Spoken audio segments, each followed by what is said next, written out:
What's going on, guys? Welcome back to the channel. In today's video, I'm going to be doing a quick install of this AZDOME mirror dash cam. I'm going to have this linked in the description if you guys are interested in checking it out. They sent it to me and I'm going to be installing it on my girlfriend's car because she needs a dash cam and a reverse camera on her car. So let's go ahead and get right into the install. So this is my girlfriend's 2014 Hyundai Accent, and as you can see, there is no backup cam on it. So we're going to solve that today with a mirror mounted dash cam and backup camera setup from AZDOME. So as I mentioned, this is a mirror mounted dash cam and backup camera setup. So it's actually going to be covering your rear view mirror, and it's going to be clipped on using these little rubber bands here. And just a few quick specs on this unit. The mirror part is a 12-inch IPS full touch screen, and the camera, the dash camera, is a 2.5K camera, while the rear view camera is a 1080p camera. And it also comes with a 32GB SD card included, which is super nice. And the dash cam also has GPS capability, which is super cool. You can play back your videos with kind of like a map of the GPS where you're recording at the time. But let's go ahead and get into the install here. As you can see, the mirror unit just kind of covers your rear view mirror, and you just attach it simply using these little rubber band things that I showed towards the beginning of the video. Super simple, just 2 rubber bands. And with the screen off, it still looks to be almost reflective enough to be a rear view mirror. So if you don't want to drive around with the screen on and you still want to maintain usability of your rear view mirror, you can probably still do that by just having the screen off.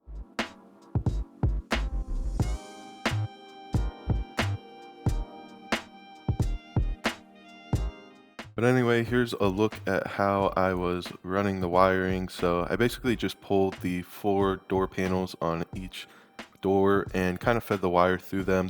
On most cars, there's going to be wires running through there anyway, so I just ran them down the side and fed the backup camera into the trunk, threw a little grommet in the back, and then I'm able to go ahead and use the provided double-sided tape to be able to stick the actual camera to the bottom of the bumper and then subsequently screw it in using the provided screws. It's really nice that they provide this double-sided tape because it would be super annoying trying to screw the camera into the bumper if it wasn't able to be stuck there. You would kind of have to hold it with one hand and try to drill it with the other, even though it's kind of small. So it was really nice having the double-sided tape to stick it on there and not really have to worry about it. So this is the best place I could find to put the camera on this specific car, being a hatchback. So I put it on this little notch right above the license plate on the bumper.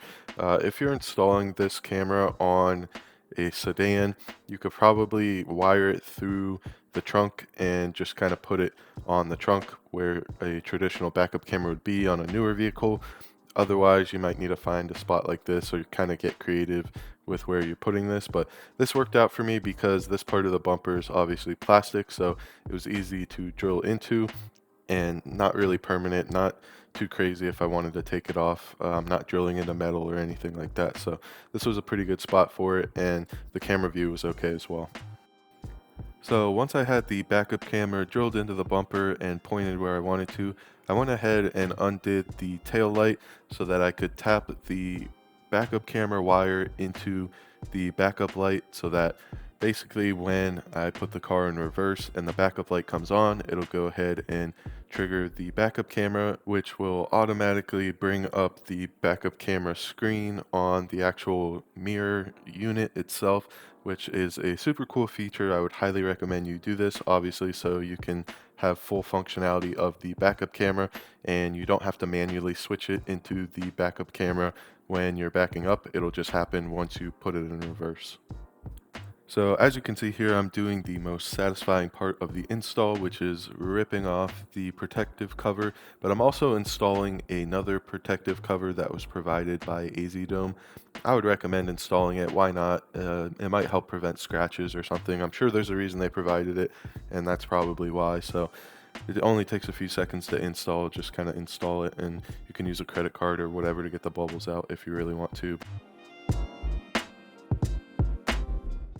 Alright, so I'm gonna go ahead and turn the car on and show you guys what it looks like.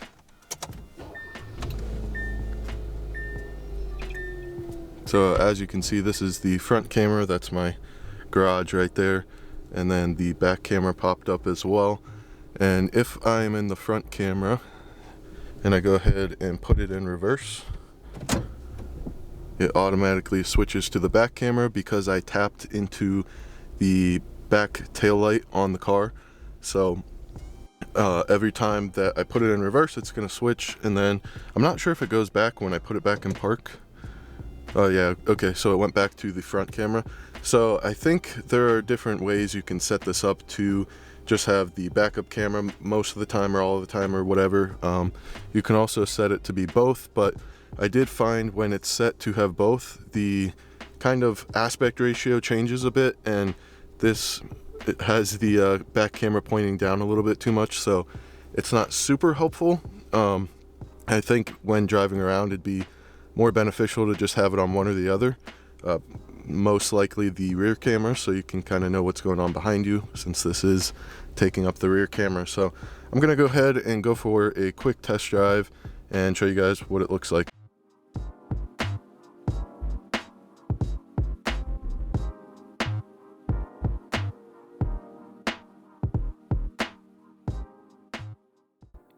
Alright guys, so some final thoughts on this mirror dash cam and backup cam combo.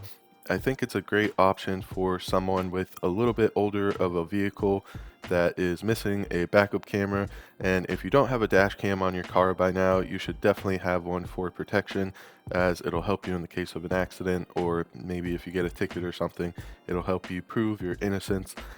So definitely recommend that. But overall, this unit specifically is pretty good. The cameras look to be high quality and the recordings look pretty good.